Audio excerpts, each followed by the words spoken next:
Zoom TV. Bonjour ou bonsoir chers téléspectateurs de Zoom TV bismillah waaw tey nag ñu ñëw surtout ci jàngat mooy surtout coow bi am entre le Figaro ak le problème du TER. Figaro dafa génne benn article en tout cas ne TER bi actuellement c'est une propriété de l'État français wala c'est une propriété des entreprises françaises. Loolu nag dafa en tout cas juddu benn coow bu mag Sénégal. Donc nit ñi di spéculer bon man li ma bëgg a wax rek mooy bon que surtout man ce qui me li ma gën a soxal c'est pas sax polémique boobu mooy c'est surtout en tout cas lancer benn appel ci autorités sénégalaises parce que France ñëpp xam nañu France c'est un pays boo xam ne surtout les autorités françaises ñoom dañuy def politique boo xam ne politique bu rafetul surtout parce que dañuy dund ci chantage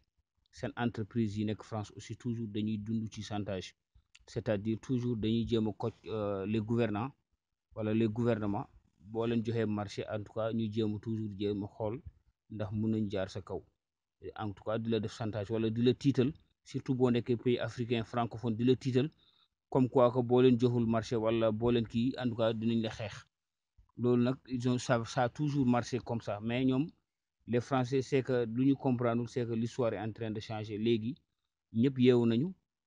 africains aussi yeewu nañ que les choses sont en train de changer en leur défaveur bon man surtout li ma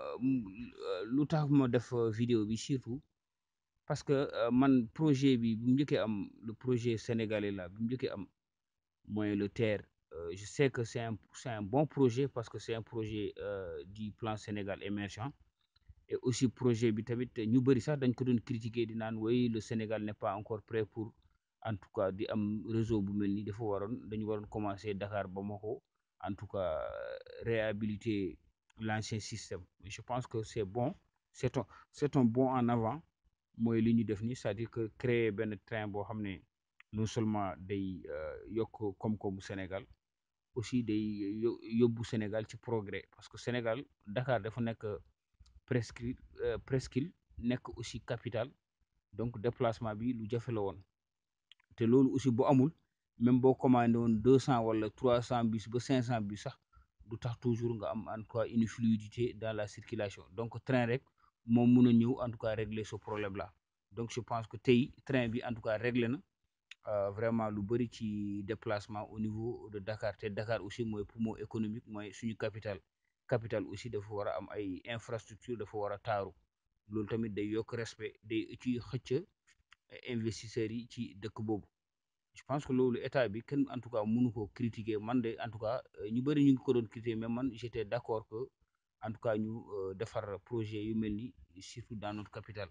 parce que ñëpp gis nañu après que le projet là bi mu taxawee ba mu pare je pense que on a été félicité partout dans le monde entier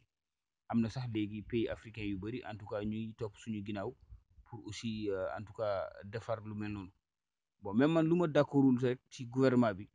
c'était par rapport ak lu marché là parce que man bi marché bi amee ñu jox ko France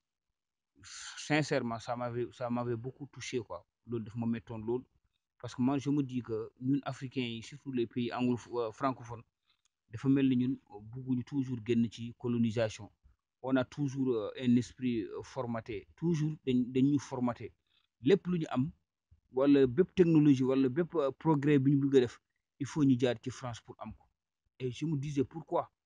te pourtant man avant terre bi je sais que j'ai voyagé dans beaucoup de pays d'abord demoon naa Chine gis développement Chine ça m'avait beaucoup impressionné gis seen train yi gis que Chine presque ñu ngi am réseau bu gën a presque mag ci adduna bi yor train yu gën a en tout cas moderne ak sophistiqué dem naa France gis naa seen train mais c'est pas pareil que par rapport ak li ma gis Chine ma ñëw aussi Japon gis encore autre chose beneen qualité encore de train ak beneen qualité de réseau waaw li ma gis Japon fii en termes de rail en termes de réseau en termes de train vraiment franchement ça n'a rien à ajouter quoi France en tout cas ñun ñuy jël suñu alal yëpp en tout cas jox ko France jëbbal ko France boo xoolee bi appel d'offre bi amee déjà il y avait presque société monde entier yëpp société yu gënoon kawee ci raay ñëpp ils avaient répondu présent ci appel d'offre boo xoolee même société japonaise fii numéro un mooy JR mooy Japan Railway mooy presque première compagnie fii ci train waaw ñoom ils avaient participé espérons aussi que mënoon nañu gagner marché bi mais on les a recalés les Chinois aussi seen réseau bu gën a puissant dans le monde parce que tey Chinois yi ce réseau de chemin de fer national moo gën a puissant au monde ñoom aussi ils avaient participé ci appel d'offre bi on les a ñoom aussi on les a éliminés ñu jël lépp jëbbal ko France privilégié France jàppale France parce que normalement bu ñu defoon des cartes sur table France ëppul ñooñu technologie de ëppul japonais yi technologie ëppul chinois yi technologie au contraire man japonais yi sax li ma gis fii japonais yi ñoo leen raw foofu surtout le côté ci côté ponctualité Japon tey ñoom ñu ngi yor fii benn réseau boo xam ne ci wàllum ponctualité defe naa ñooy réseau bu gën a ponctuel au monde japonais bu la ne midi 10 dinaa ñëw soo taxawee midi 10 train bi dina la fekk te man Japon en tout cas musuma dégg réseau japonais bi am na accident te ñoom ay raay yu bees am sécurité aussi presque c'est le réseau le plus sécurisé au monde donc loolu yëpp et puis Japon dafa nekk dëkk boo xam ne ñoom ñoo njëkk a dawal TGV ci àdduna bi donc loolu yëpp nga gis critères yooyu après di jël France c'est vrai que c'est un pays francophone mais ils n'ont pas de sentiment da ngay fay xaalis bu mat ñu indil la technologie bi soo fayul après dañuy dem donc nag comme amul sentiment tam yow tamit booy jël ci appel d'offre bi nga jël koo xam ne vraiment moom mun na la aussi jàppale et man j'étais convaincu que loolu buñ ko temps boobu un pays comme le Japon chinois yi peut-être ñoom mun nañu facturer kii mais un pays comme le Japon wax dëgg yàlla je sais que mënoon nañu jàppale ñun Sénégal mënoon nañu aider vraiment ñu am réseau bu nekk dans des bonnes conditions mais le gouvernement a favorisé les entreprises françaises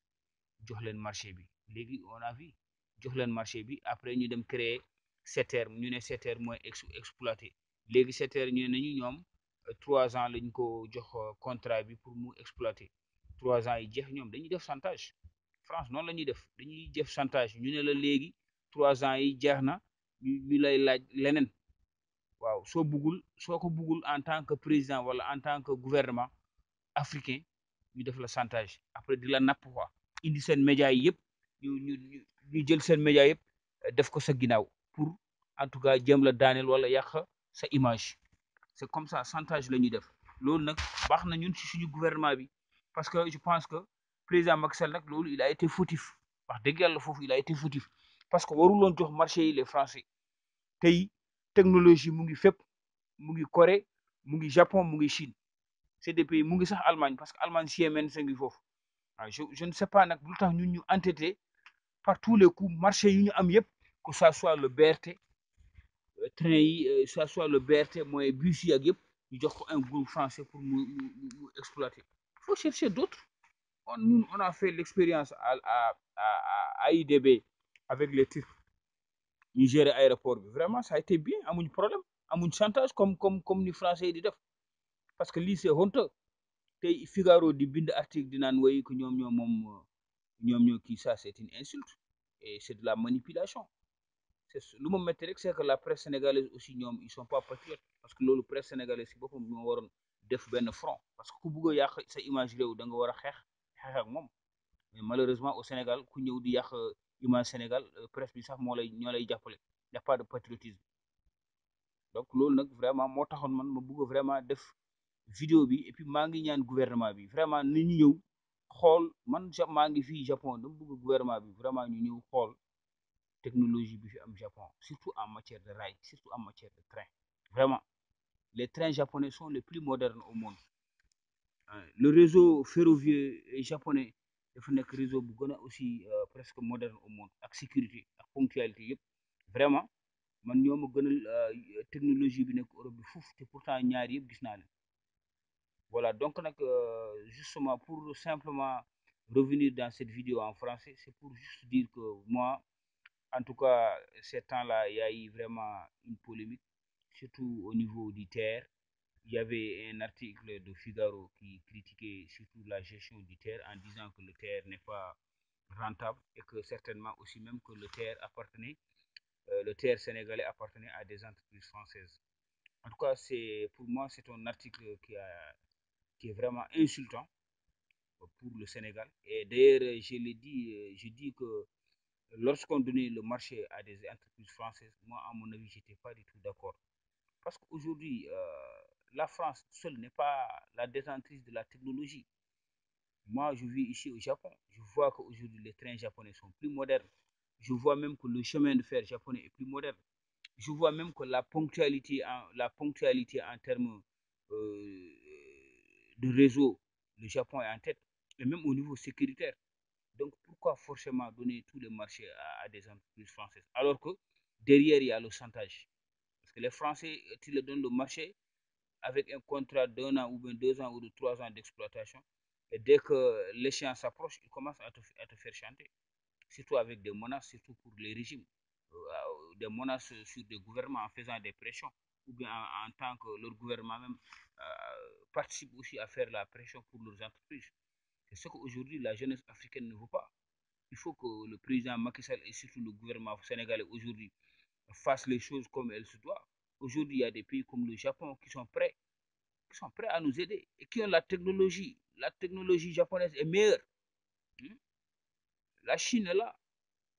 Donc, c'est vraiment déplorable, quoi. Et je pense que même aussi les médias sénégalais, les gens ne sont pas aussi patriotes. Parce que quand Figaro écrit ses contre-vérités, je pense qu'on devait être les premiers à faire bloc autour du pays. Et je pense que même aussi la Côte d'Ivoire est avertie, hein, parce que ces gens-là, ils sont habitués à faire des chantages au gouvernement. Donc c'est ça. Moi, je pense que le projet d'ITER est un bon projet parce qu'au départ, il y a beaucoup de gens qui critiquaient le projet en disant que le projet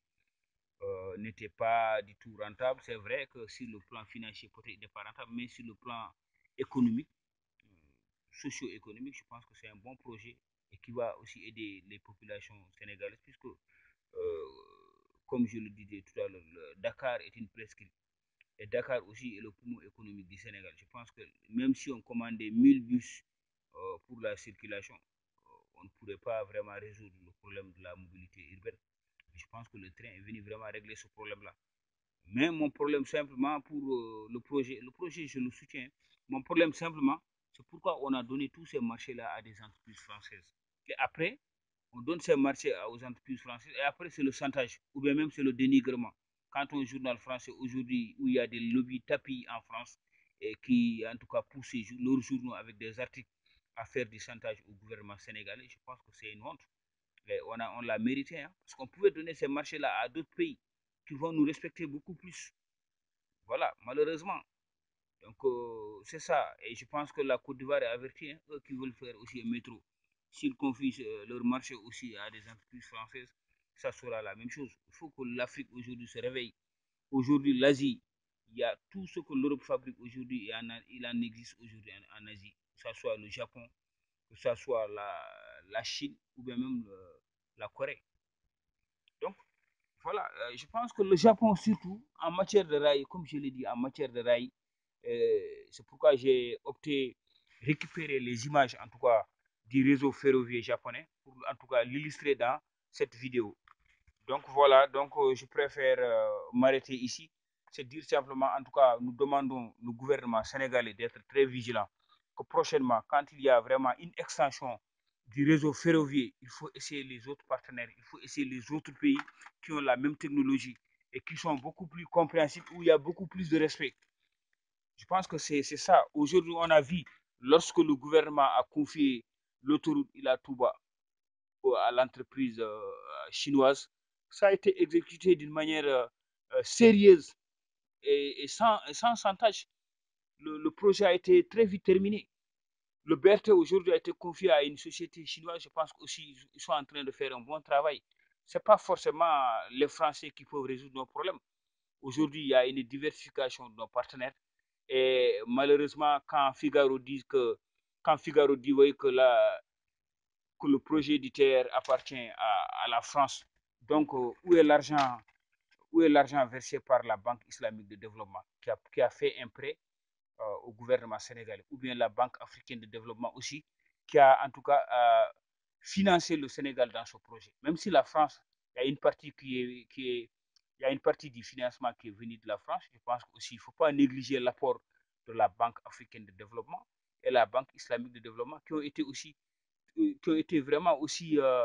au chevet de l'État sénégalais, qui ont mis leur argent dans ce projet. Et maintenant, revenir pour dire voilà que le projet appartient à la France, je pense que c'est une insulte. C'est une insulte. La CETER qui a été confiée à la SNCF, c'est juste pour l'exploitation. Exploiter ne veut pas dire, en tout cas, que le projet revient à l'État français ou bien aux entreprises françaises. Voilà, donc on nous demande en tout cas l'État sénégalais de se faire respecter. La prochaine fois, quand il y a des projets comme ça de rails ou bien de chemin de fer, je pense que les pays comme le Japon ou bien la Chine ont vraiment toute la technologie qu'il faut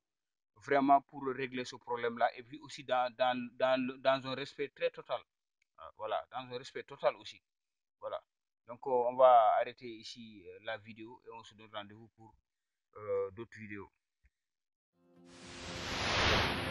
Zoom TV.